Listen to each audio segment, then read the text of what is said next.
اگلا سوال ہے قربانی کی جانور کی عمر کتنی ہونی چاہیے؟ چھوٹے جانور کی عمر کم از کم 1 سال اور بڑے جانور کی عمر کم از کم 2 سال ہونی چاہیے۔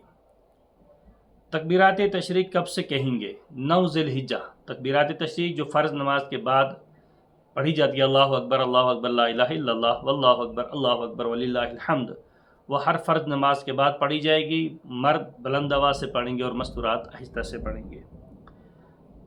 صاحب قربانی کا ناخن بال وغیرہ کاٹنا کیسا ہے؟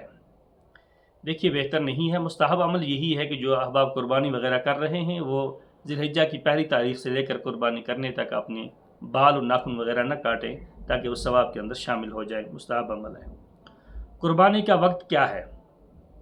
دیکھیے قربانی کا وقت شہر والوں کے لیے جہاں جمعہ ہوتا ہے، جو احباب جمعہ پڑھتے ہیں، جہاں جمعہ ہوتا ہے تو وہاں عید کی نماز کے بعد پہلے عید کی نماز ادا کی جائے گی، پھر اس کے بعد قربانی کا وقت ہے وہ قربانی کریں گے۔ لیکن دیہاتی لوگ جہاں جمعہ وغیرہ نہیں ہوتا ہے، دیہات میں رہنے والے ہیں، ان لوگوں کے لیے عید کی نماز فجر کی نماز کے بعد ہے۔ فجر کی نماز کے بعد وہ جو ہے وہ قربانی کر سکتے ہیں۔ کیا رات کو قربانی کر سکتے ہیں؟ دیکھیے بہتر ہے قربانی دن کو کریں، لیکن اگر کہیں مجبوری ہے تو رات کو کرنی پڑ جائے تو کر تو سکتے ہیں رات کو بھی، لیکن بہتر ہے دن کو کریں۔ کیا چھوٹے بچے کی طرف سے قربانی کرنا جائز ہے؟ دیکھیے جائز تو ہے لیکن بہتر نہیں ہے۔ اگر آپ بالغ ہیں اور آپ اپنی طرف سے ادا نہیں کر رہے ہیں، معصوم کی طرف سے کر رہے ہیں، تو بہتر یہی ہے کہ آپ قربانی اپنی طرف سے کریں۔ آپ بالغ ہیں، آپ پر حقوق ہیں۔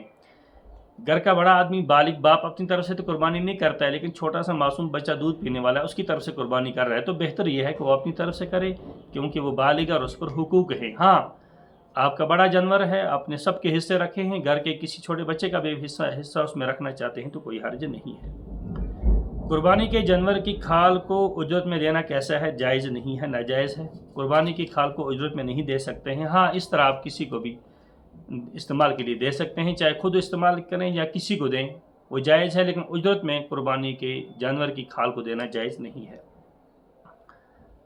قربانی کو بعض واجب اور بعض سنت کہتے ہیں، یہ اصل میں ہے کیا؟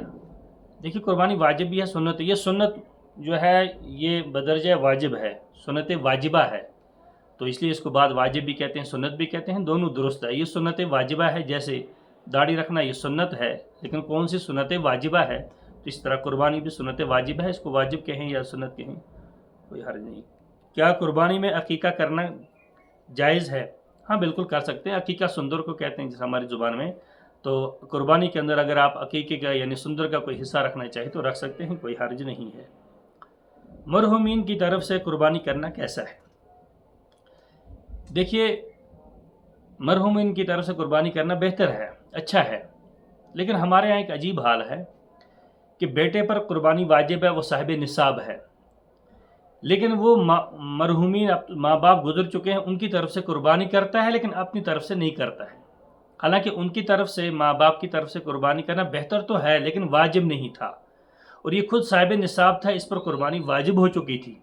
تو ہمارے یہاں بہت سارے ایسے افراد بھی ہوتے ہیں جو ماں باپ کی محبت میں ان کی طرف سے قربانی تو کرتے ہیں لیکن اپنے فریضے کو بھول جاتے ہیں۔ اگر آپ پر قربانی واجب ہے تو پہلے آپ کو اپنا حصہ رکھنا واجب ہے، اپنی طرف سے ادا کرنی ہے، پھر اگر بڑا جانور ہے تو اس میں ماں باپ کا بھی حصہ رکھ لیں تو کوئی حرج نہیں ہے۔